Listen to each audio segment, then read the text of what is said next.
Halo, selamat pagi. Selamat datang di bacaan hari ini, hari Minggu tanggal 12 Desember tahun 2021, 12.12.2021, pukul 12. Itu bulan berada di 3 derajat 48 menit dan dia sebentar lagi jadi agak sore gitu, conjunction dengan Chiron 8 derajat 27 menit. Nah, pada pukul 12 siang waktu Indonesia bagian barat, bulan membentuk segitiga yang khas ini ya, trine dengan south node dan sextile dengan north node. Dan karena dia, kita lihat energi yang trine itu adalah energi yang mengalir begitu saja. Jadi secara alamiah kita menerima, nggak harus berpikir lebih dalam, nggak harus mengambil keputusan, kita langsung merasakan. Tetapi memang tidak sekuat kalau conjunction, ya. Dan kalau kita lihat di sini, yang dialiri energinya adalah dari conjunction antara Mars dan South Node. Jadi Mars sendiri itu conjunction dengan South Node itu pada tanggal 14 ketika Mars sudah masuk ke Sagittarius. Ya, tapi pada tanggal 12 ini masih berada di Scorpio, tapi sudah conjunction dengan South Node yang ada di 1 derajat atau hampir 2 derajat di Sagittarius. Sebelum masuk ke bulan, ya, kita bicara tentang apa sih makna dari Mars yang conjunction dengan South Node. Adalah ketika energi agresif itu kita sudah mampu menjadikannya evaluasi. Artinya kita mampu melihat dampaknya terhadap kita, terhadap sesuatu. Tidak harus kita saja, tetapi kita sudah bisa menarik satu garis sebab akibat, yang sebabnya itu adalah energi yang sangat besar yang sangat mendorong Mars.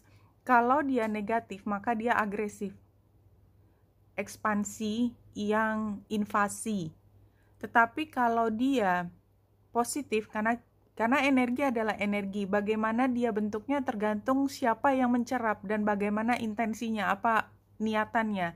Nah, kalau yang positif adalah ketika kita bisa melihat bahwa kebulatan tekad, determinasi, motivasi, keinginan yang besar itu menghasilkan sesuatu.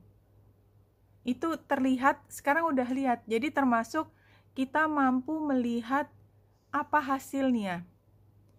Apa yang kita tuai dari upaya kita untuk menanam benih tertentu. Karena upaya itu adalah ketika sesuatu belum terwujud.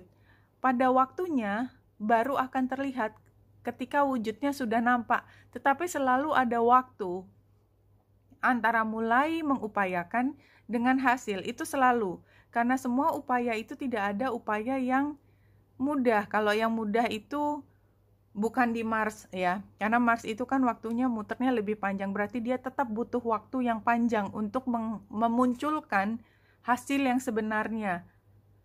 Apalagi Mars berada di Scorpio. Jadi dia itu akan terlihat atau kita mampu membuat penilaian dari intensi terdalam pada waktu tertentu. Karena yang ditanam di dalam ya, di katakanlah reservoir atau apa ya, tempat penyimpanan itu, dan intensi itu bisa berlangsung bertahun-tahun dan bisa berlangsung hanya dalam waktu 1 bulan. Can be anything ya, tapi yang jelas dampaknya kita bisa lihat sekarang. Nah, ketika bulan berada di 3 derajat 48 menit ini, kita seperti mendapatkan pemahaman tersebut. Oh, ternyata keinginan yang ini, positif ataupun negatif, itu bisa membuka jalan untuk sesuatu karena dia sextile dengan North Node. Sehingga saya punya pilihan untuk ke depan saya mau melakukan apa. Nah, ketika ini kan tanggal 12, tanggal 13 itu kan dia sudah jauh melewati Chiron yang retro, balik ke 12. Jadi kita memiliki satu pandangan, kita terdorong juga untuk melakukan perbaikan ketika kita sudah mengetahui hasil dari apa yang kita lakukan di masa lalu. Ya, ini bacaan hari Minggu, dan kalau kita lihat dari ruminya, satu kartu diacak terlebih dahulu. Cosmic Heart. Ini kayak black hole kan ya. Black hole itu konsepnya adalah dia itu sebenarnya punya kekuatan seperti matahari, tetapi di ruang hampa. Sama dengan matahari yang terlihat benderang, itu dia punya gravitasi. Semua benda di langit yang di tata surya kita itu akan semua ketarik, larinya akan ke arah matahari. Black hole juga begitu, tapi black hole itu kan berada di luar tata surya kita, tetapi dia berada di sekitar Sagittarius, ya, sekitar 27, ya sekitar segitu derajat. Jadi apapun yang berada di derajat itu seperti ditarik energinya masuk ke tempat yang nggak kelihatan, nggak tahu seberapa dalamnya, dan dia akan terlahir kembali. Kalau dia survive, dia akan menjadi energi yang berbeda. Itu sebenarnya adalah cerita di balik itu. Tapi kalau dari puisinya Rumi, I was dead, I became alive. I was tears, I became laughter. The power of love arrived and made me everlasting power. Very clear ya. Jadi ini adalah tentang power yang pernah hilang atau yang muncul kembali setelah mati. Dan bagaimana dia bisa muncul lagi? Karena cinta. Hanya satu yang memungkinkan dia untuk terlahir kembali menjadi entitas yang lebih kuat adalah cinta. I have seen everything. I have no fear. I have the heart of a lion. I shine like Venus. Jadi kekuatan itu mengandung dua sisi tadi. I have a heart of lion. Tetap aja dia kekuatannya kan, lion itu adalah yang terkuat. Penggambarannya adalah yang terkuat secara fisik, maskulinitas yang sangat tinggi. Tapi dia sebutnya bukan I am as strong as a lion, bukan. Tapi saya memiliki hati. Tetap hati. Hati sekuat singa. Dan saya bersinar seperti Venus. Dan Venus itu adalah penggambaran dari sesuatu yang sangat cantik. Sangat cantik. Jadi ketika kita pernah mati, hilang, jatuh, dan kita seperti diolah lagi oleh semesta dan dilahirkan kembali, dimuntahkan kembali, itu menjadi identitas yang baru, yang sebenarnya masih membawa identitas yang lalu, tetapi sudah berubah strukturnya menjadi lebih kuat, lebih indah, lebih bijaksana, dan lebih segala macam, yang jelas lebih spiritual. Itu penggambarannya. Kalau 3 kartunya, oke. Iya, ini kan gambar laki-laki yang bawa bunga dengan baju yang, ini selalu saya mengartikan bahwa ini adalah penggambaran dari diri kita yang cemas dan selalu melihat masa lalu. Kita punya bunga di tangan, tapi kita nggak melihat bunga tersebut. Ini penggambarannya seperti ini. Ya. Kemudian, nah, entah kita mendapatkan teman, tanda petik soulmate. Soulmate tidak harus seksual, tidak harus romantis. Yang membantu kita menjadi lebih kuat lagi. Yang tadinya bentuknya acak adul kayak gini, kita diberi teman, apapun bentuknya teman itu kadang-kadang hanya makhluk lain yang seperti menimbulkan cara pikir kita baru. Ya, kalau kadang-kadang saya hanya diam gitu ya ketika saya lagi cemas karena pekerjaan yang rumit banget, melihat burung cuit-cuit lucu banget gitu, enak juga ya kali jadi burung gitu ya, kayaknya nggak ada kecemasan, which is not true juga ya, burung tuh punya masalahnya sendiri. Tapi ketika saya lagi penuh dengan kecemasan melihat burung yang bernyanyi gitu, tidak jauh dari sini terlihat ciut-ciut, suaranya kenceng banget gitu, sehingga menarik perhatian kita, kayak kita disuruh, kepala kita lagi disuruh menoleh gitu ya, ngelihat burung itu terpana melihat burung yang lucu, terus tiba-tiba kita teringat, iya kenapa harus dibuat menjadi lebih berat seperti ini. Jadi nggak harus yang namanya teman itu bentuknya adalah manusia yang biasa kita sebut teman, enggak. Tetapi spirit yang selalu tahu caranya mengajak kita berkomunikasi. Dan mengingatkan kita bahwa ini semua mau kamu pikir berat, mau kamu pikir gampang, itu bukan lingkungan yang menentukan, yang mendefinisikan bahwa ini masalah atau bukan masalah, itu kan kita sendiri. Kalau kita lihat teman kita, kadang-kadang kita sebel sama teman, ih udah nggak mandi gitu ya, males banget sih gitu kan. Kita kan mendefinisikan itu sebagai kemalasan, sesuatu yang mengganggu kita, mata kita rasanya terganggu gitu ya, polusi banget gitu, polusi pemandangan gitu ya. Tapi buat dia kan nggak mengganggu. I'm living my life. Aku nggak mandi karena tadi malam saya habis ngerjain tugas. Apakah dia harus memberi penjelasan pada kita bahwa dia baru menyelesaikan tugas, bahwa dia sedang mencari uang untuk dia bisa berdiri sendiri sehingga tidak mengganggu kita? Kan nggak harus. Bahwa semua itu adalah tergantung masing-masing bagaimana melihat masalah sebagai masalah.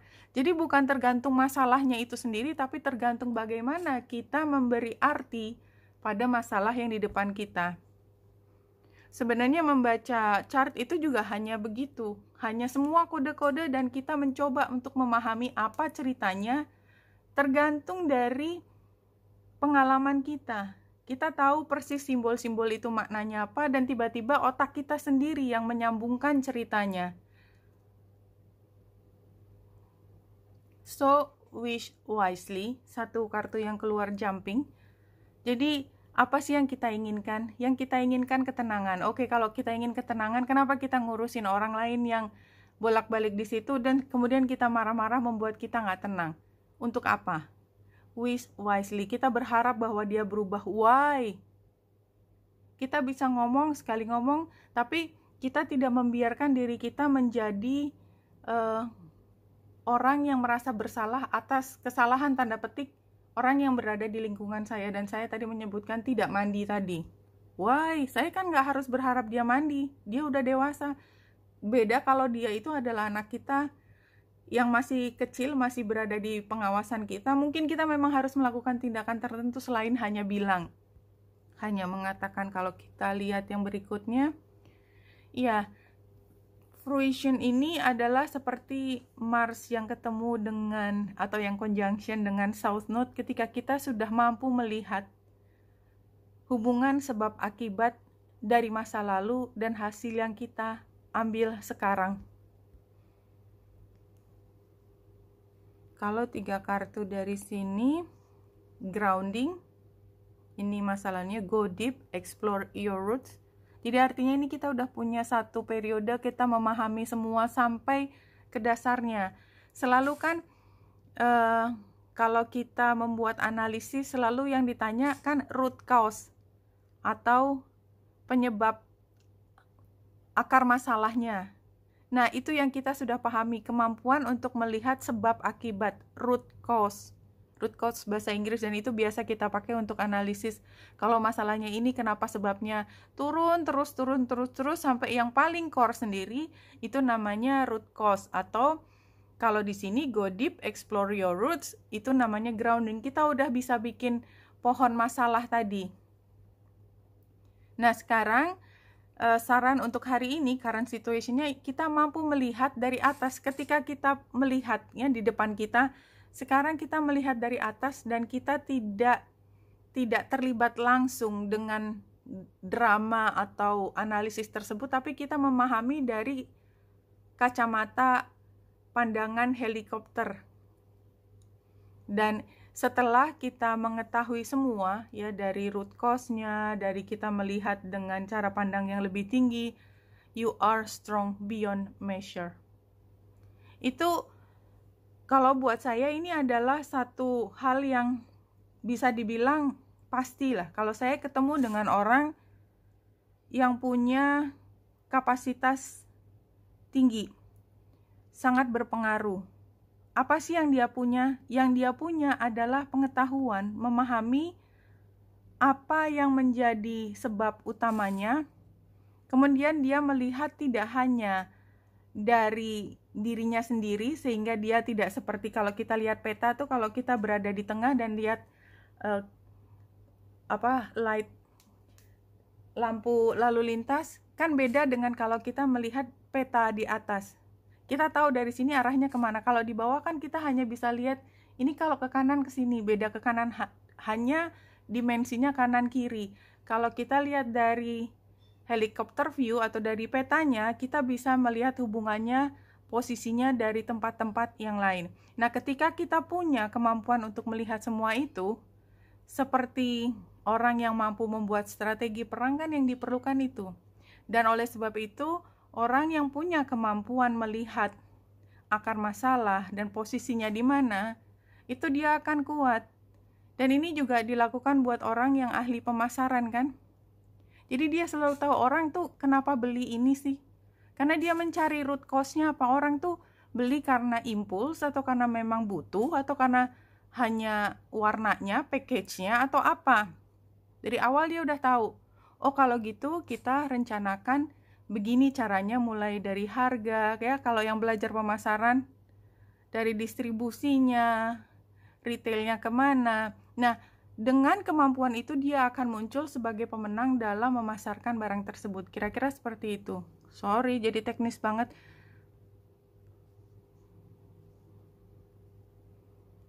Tapi itu penggambaran bahwa kalau kita memahami sesuatu, kita bisa membawa kemanapun cara berpikir itu.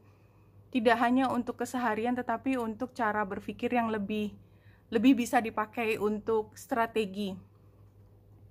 Oke.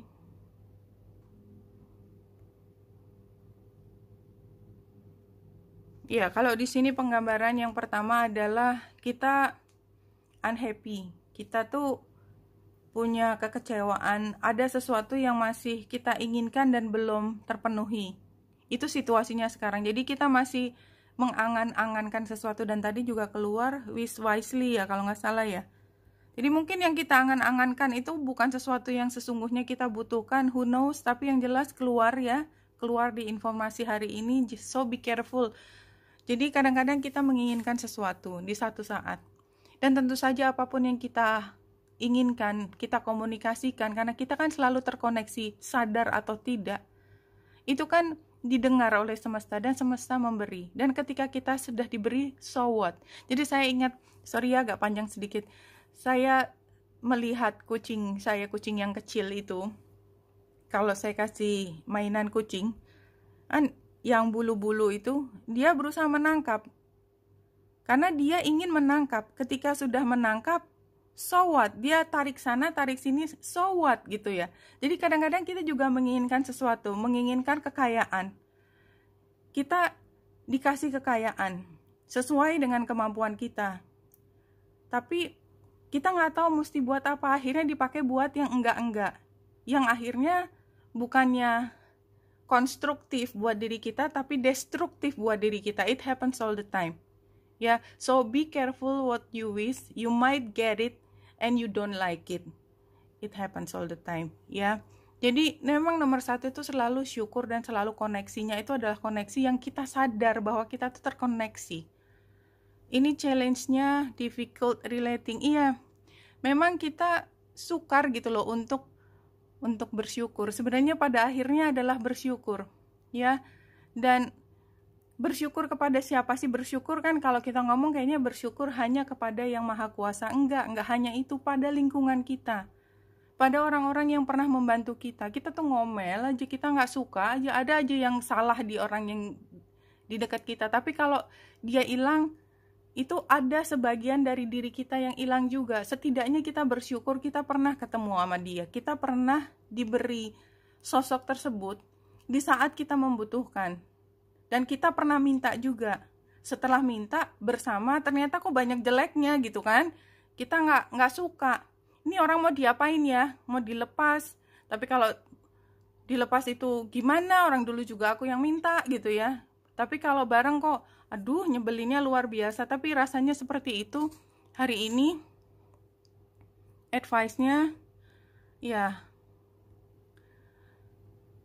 yang namanya King of Wands itu adalah sosok yang berani, tahu apa yang dia inginkan, tegas, dan dia nggak main celah-main-celeh.